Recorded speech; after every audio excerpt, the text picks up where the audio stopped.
ఇక గుంటూరులో పత్తి రైతులు ఆందోళనకు దిగారు. చంద్రమౌళి నగర్లోని నేరెళ్ల హరినే పత్తి వ్యాపారి ఇంటి ముందు ఆందోళన చేపట్టారు. నేరెళ్ల హరికి పత్తిని విక్రయిస్తే డబ్బులు ఇవ్వకుండా ఇబ్బంది పెడుతున్నారని ఆవేదన వ్యక్తం చేశారు.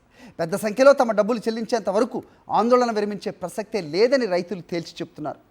దీనిపై మరిన్ని వివరాలు గుంటూరు నుంచి మా ప్రతినిధి అశోక్ అందిస్తారు.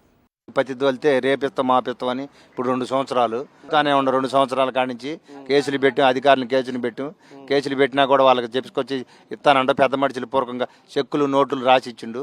తీరా ఇప్పుడు ఏమన్నా నేను మీకు చేతాన్ని చేసుకోండి అని అంటుండు. ఏదో కూలీ నాలుగు చేసుకుంటే మసలు పండించుకున్నాము. ఐబ్బాయికి డబ్బులు లేదు. ఐబ్బాయి ముందు మేము అడిగితే ఐబ్బాయి ముందు తగ్గిస్తామన్నాడు. మేము తాగాల ఐబ్బాయి తాగాల. అది మా పరిస్థితి. మరి ఎట్లా మాకు డబ్బులు వచ్చే మార్గం చూడాలి.